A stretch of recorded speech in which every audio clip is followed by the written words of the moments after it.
Snow is finally melting in Sweden. It's mid-February and time for a new tour in the garden.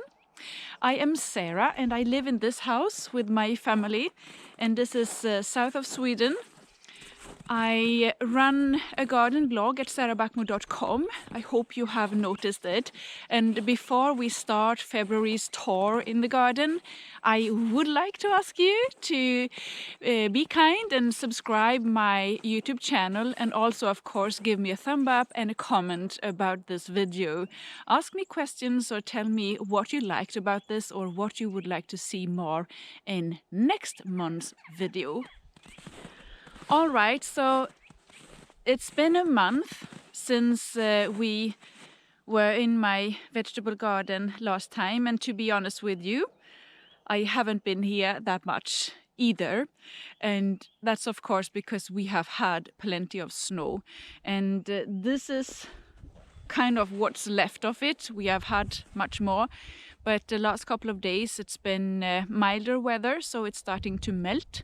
And I think tomorrow or maybe the day after that we are going to have some rain, and then it will absolutely starting to disappear.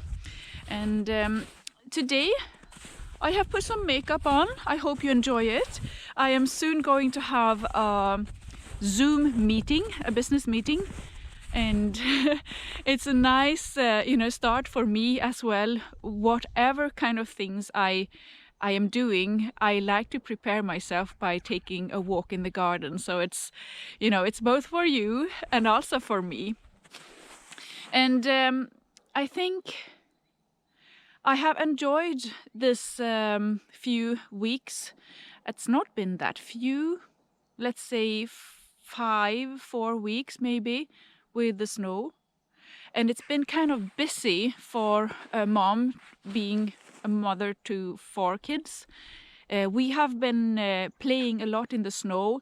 We have been going away to go ice skating on the lakes, and I have never made so many, bottles of hot chocolate or baking cakes and whatever to enjoy this winter time that we finally have. And at the same time, I'm actually finishing another manuscript for a book. It keeps me busy, and my head is kind of full of things that are very important to think of. So in a way, I have enjoyed this pause, not being able to work in the garden, so to say. It's been nice. But at the same time as I do enjoy this pause, I also miss the garden.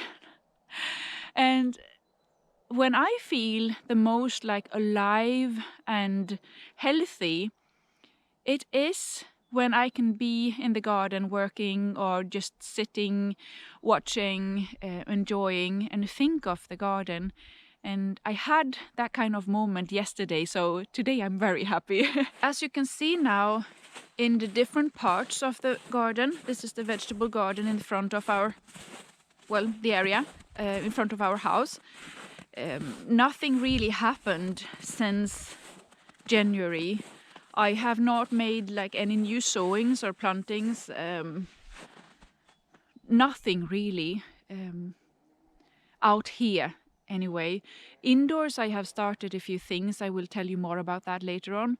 But here in the main vegetable garden, nothing really happened. Everything looks the same. I have not even dug down like Bokashi compost. I haven't harvested anything. I have the Jerusalem artichokes over here, and hopefully I can start to harvest some of them when the snow disappears. So they are in here. I even have a spade, but it's frozen. When the Jerusalem artichokes are finished for the season, I cut down the stems and leave them as, signs on top of the bed so that I can spot them if it's like snowy weather, because sometimes it is snowy but still mild, so that I can dig up some. This winter is not that important because we do have a lot of potatoes, but some winters when I don't have that much potatoes, then I can go get some Jerusalem artichokes, and I tend to use them in pretty much the same way. Well, my friends, since there is nothing really to talk about out here, since nothing happened since last time, I thought I would pick up my phone because I have a few of your questions. I will go put myself on a nice and warm blanket in the little greenhouse. Oops.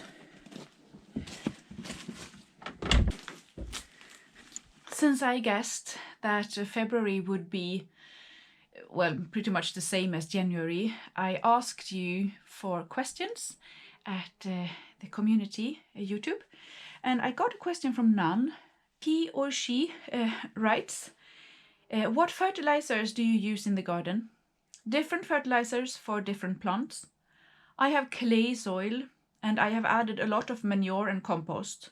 Needs more though. We have been at this house almost 6 years. No one gardened before us at all. What an opportunity to have a new garden where you can create whatever you want from like nothing. I think it's even more difficult to take over someone's dream and try to create your own from someone else's, you know, dream. And to have just a clean plate, really, really good, exciting. And none have this clay soil and ask about fertilization. In my case, I was very concerned about how to fertilize my garden when I started in 2011, because I started out with 350 square meters. It's a big area, and I wanted to grow vegetables.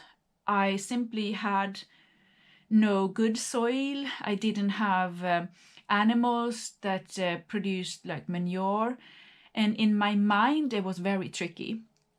And I thought I would have to order manure from a farmer around here and basically, well, put it out in the garden beds that I wanted to use. And I saw before me all the heavy work and how tired I would be. But my savior was the mulching method. And I use a technique in my garden. It's not a traditional mulch that you will run into if you search or Google mulch and garden. What I do is a kind of version of a deep mulch technique, and it's not comparable at all to, you know, the no-dig method, because I have noticed the effort and all the good things I get if I kind of feed the worms, and that's what it's all about for me. So I use no traditional manure. I use no horse manure, cow manure, no chicken manure, kind of things like that. I don't buy liquid fertilizers. I only put things on top of the ground in my garden beds. Thick layers of mulch. I don't dig this down. I simply put it on top, which will increase the amount of worms in the soil. And the worms will, well, transform this mulch layer into new soil. And at the same time, I mean, when they transform this, they basically eat it and they poo new fresh soil. And what worms can do is they can actually eat a material that is not that, you know, rich in nutrients. So they can eat like leaves, and when they poo, the rest product, the new soil, is going to be richer than the actually the food they eat. So they kind of they make things better by transforming it to soil. So if I can increase the amount of worms in my bed, in my soil, I make it better all the time. So my best tip for you, if you have the clay soil, for example, stop digging. use a garden fork, and you can just put it in the ground, and you simply move it around a bit. Don't like dig it and turn the soil. Just prepare so that air can come into the soil, and then put layers and layers of like grass clippings and leaves and silage and things that the worms can transform into new soil on top of this. And I could go on forever and ever about this. I will not do that today, but my best tip is to go for that and then combine it with like nettle water or urine diluted with water. And you can search for this at sarabackmo.com. You can search for urine, nettle water, and of course mulch.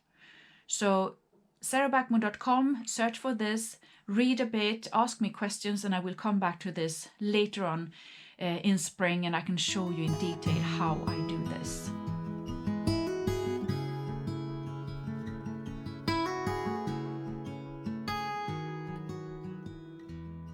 And one thing, a really good thing that happened in February was that a guy I know who helps me out to renovate my workroom in the cottage, we got to talk about our jobs, and I asked him what he appreciates the most with his job and what he thinks is most fun. He is a carpenter with specialty old houses and how to renovate them in a careful way. And he said to me that, well, one thing I really like is to take care of old food cellars and to renovate them, or the underground storage places, whatever you call them. And I was like, what? Because in our garden, there is this, it's a building. And I found this house in 2003. I bought it in January 2004. And ever since that, I have dreamt of renovating this place to use as a food cellar. But in my eyes, this is kind of not a destroyed, but it's like a miserable building. I can't use it the way it is right now. And since I don't know much about this kind of things, I thought it would be way too much work to renovate it. Right, so I said to him, well, can't you just come have a look? I have this food cellar in the garden, don't know how to use it or if it's possible. So he came around the other week and he had a quick look, and he said, well, it is in a good shape. What? Yeah. You see, the walls are so thick, so the damages on the outside doesn't matter. It can stay that way for 20 years. The only thing you will have to do is to put in 2 doors and make sure there is ventilation, and you have to measure the temperatures to see that it's not freezing, and you will have to put more soil on top of the roof, because that is what isolates this place and make the temperatures not freezing in here. I was so surprised because I have been thinking for 17 years that this is not a useful place in this condition, and I was completely wrong. On the outer side, it is kind of a big thing, and I realize now when he told me that, the walls are very, very thick, and this place inside is it could be like 10 square meters or so. But for my family, this is a huge area to store food. What if I next winter can keep my cabbage, I can keep potatoes, any kind of root vegetables, I can have jam, the fermented things that I make and whatever. This is just great. So I feel very encouraged to do something about it. I will not be able to do it myself because I have a few other projects for this year coming up. But whenever he has done with his, he's going to be free from work now to take care of kids. And I said to him, well, you can come back after that, help me fix the doors, and we will also have to dig out some scrap on the ground here, a few stones and leftovers and soil to make it look a bit better. But then with doors, results. I was so surprised.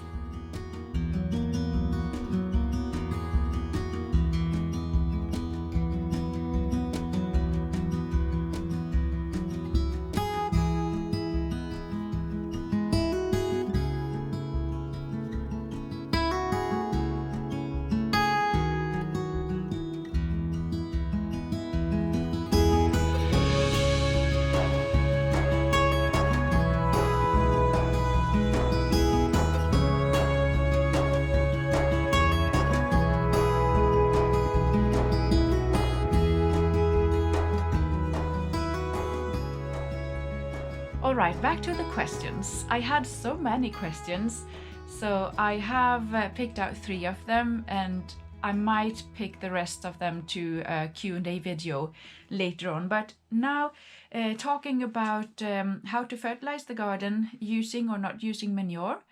In the previous question, I would like to continue that with Marissa's question. Marissa is from Italy, saying, it's a great opportunity, this to ask question, for me to know more about composting by the Bokashi method.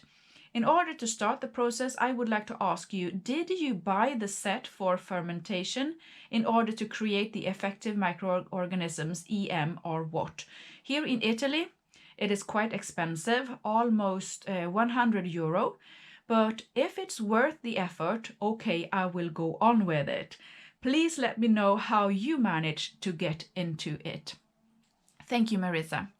And I didn't mention Bokashi as a way to fertilize my garden, but I do use Bokashi compost. It means that I use all the vegetable compost and the fruit, paper.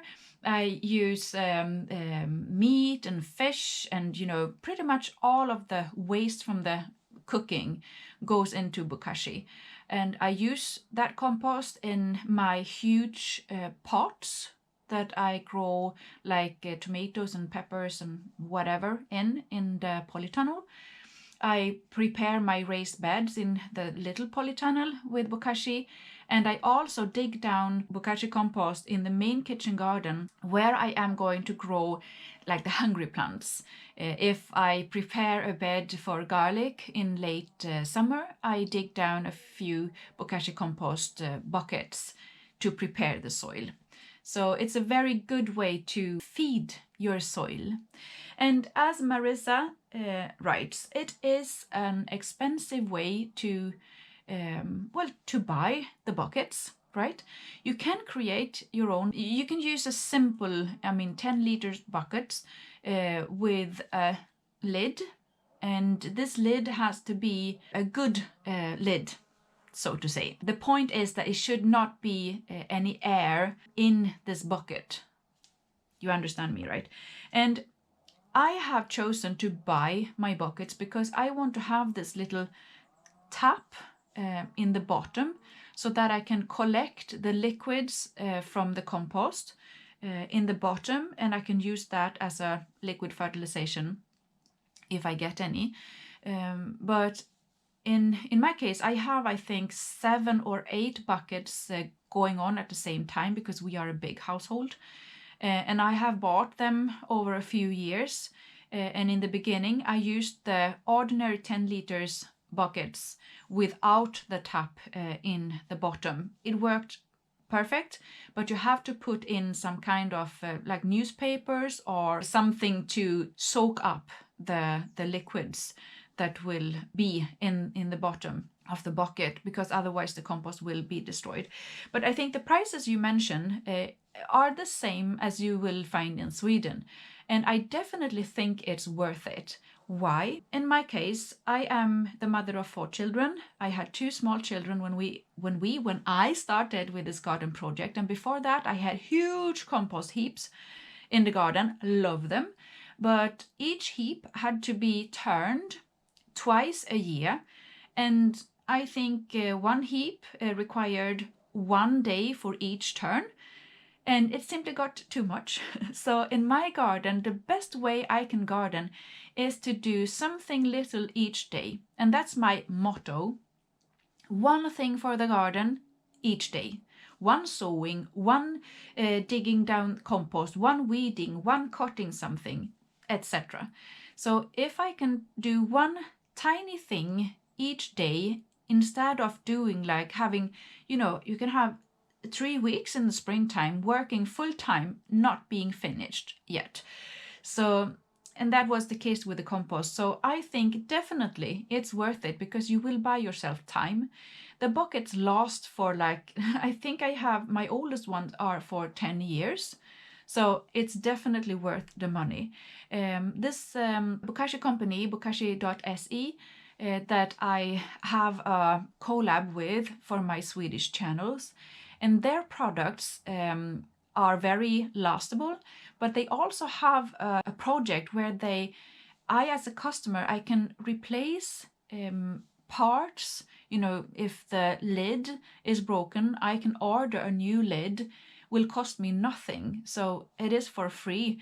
And I think that is a very good way to treat the customers because, I simply buy quite an expensive product, but I can replace broken parts for free, like for a lifetime. So it's a very good deal. I think you should buy the products. I think you should get started, and I think you will have great use for it in your garden, Marissa. Good luck.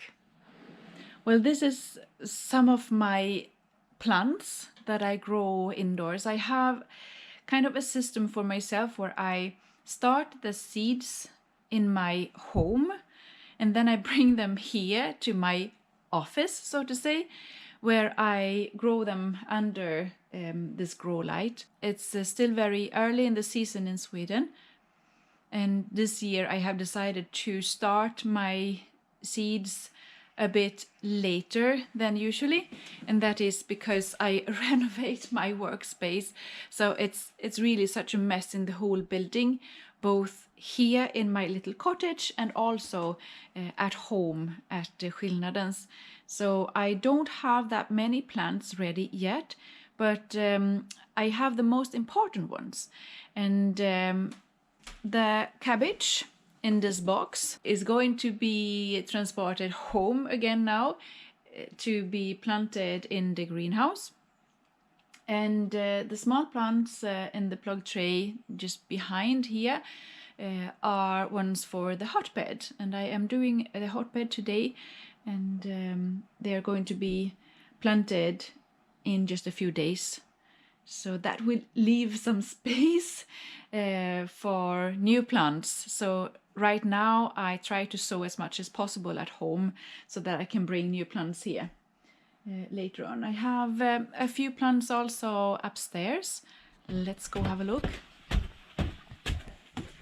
And as you can see here, not that many plants either, but I have broccoli and cabbage. And this is cabbage with pointed head.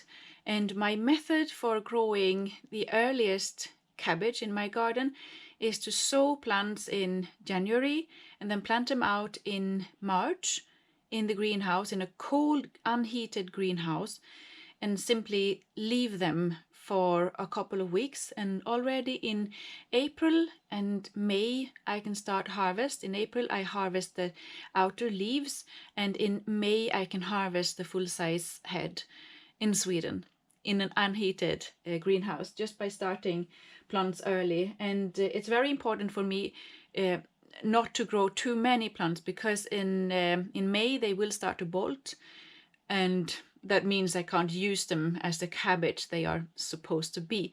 So I can't grow too many plants because I can't find the time to eat all of them. So a few plants, I usually go for 8 or something. And this year I also added the broccoli, and this is baby matsuri. It's a really nice broccoli with compact plant with a really good size of the broccoli head. So I really appreciate that. I also have tomatoes for container gardening. So they just start here, and I will then move them in like March or so to the windowsills, and they will continue to grow and produce tomatoes there. I have artichokes. I always start them early in the season. I have the leek and also parsley from an early sowing, and the parsley is going to be in the hotbed along with a few other plants. So in just a few days, when the cabbage, broccoli and parsley is planted, I have much space for other plants, and it's going to be great fun.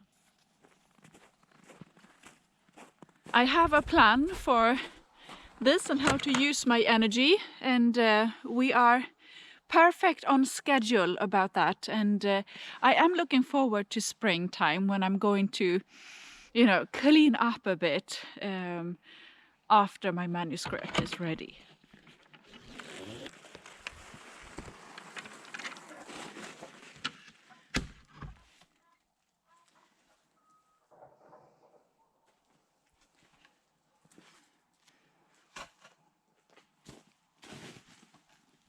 And before I tell you a bit about what I have been doing here in the polytunnel, we will have a look at Jill's question from YouTube as well.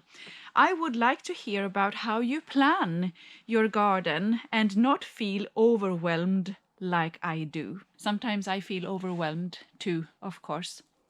My garden is kind of big right now, and I also have another garden, so I have 2 gardens with vegetables and flowers. It is kind of a work not to feel overwhelmed. I mean, you are never finished when you have a garden, and I think that this is an ongoing project to work with yourself all the time when gardening. When it comes to plan my garden or my gardens, I have a great help in the crop rotation. And it sounds a bit boring, I know that.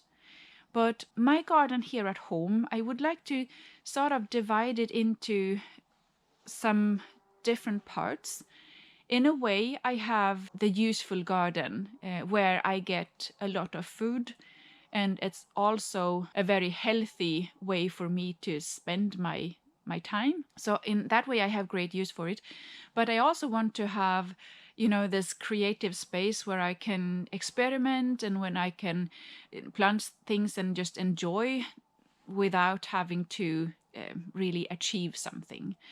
So when it comes to the vegetable garden, I try to care for the crop rotation, the thought of the crop rotation.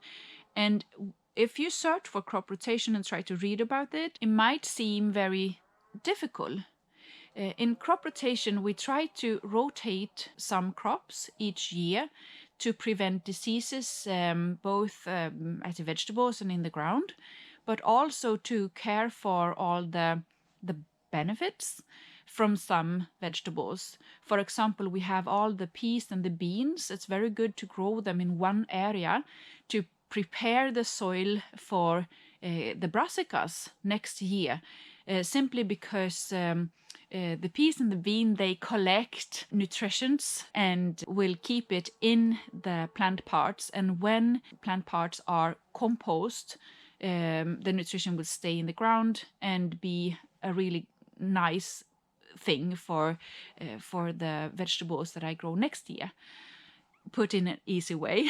But when you read about the rotation system, it might seem a bit tricky, basically because you have to fit in a whole lot of vegetables. In some systems, you will have in one area, maybe you will have 10 vegetables, and you will never be able to keep that in mind from year to year. So it's very tricky to plan.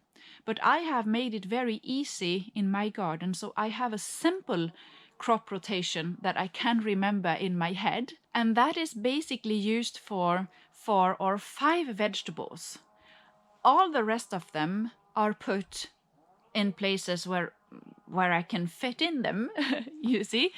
So what I do is, year 1, I grow the peas and the beans to prepare the soil for the brassicas. So I grow all peas and beans in the same area, year 1. Year 2, I grow all the brassicas in the peas and beans area. And that is because the brassicas needs a lot of fertilization. So I also put on lots of mulch, and maybe I have some Bokashi compost, etc. So I prepare that area very very good and careful, with lots of things that will feed the ground, so to say. After the brassicas, in a traditional crop rotation plan, you will grow the root vegetables like carrots and parsnip, etc. But I have changed that for my garden. So after the brassicas, I grow potatoes. And that is simply because I use this mulching technique, and I don't want to dig and prepare my soil if not very necessary. And that means that when I harvest the brassicas, I simply cut the stems by the ground and I leave the root system in the ground. And I have lots and lots of mulch on top of the ground, and the stems stuck in the ground. So I leave them. And when next spring comes, I plant potatoes simply by putting the sets underneath the layer of mulch in between the cabbage, the old cabbage plants, and they will not disturb the potatoes. And then in late summer, I harvest the potatoes, and if you have ever grown potatoes, you will know how nice the soil is after you have grown potatoes in it. It's like butter. And then the year after potatoes, I grow the root vegetables that I'm going to sow directly into the ground. And basically, I care for the carrots then. So I move the carrots, I move the potatoes, I move the brassicas, I move peas and the beans. The rest of them I plant wherever there is a space, or I think it suits my plan.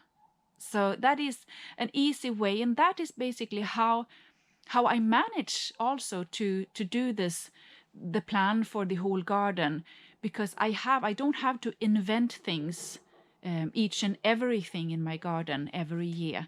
And Jill, I think that is a key for my way of gardening here. I might change that later on, I don't know.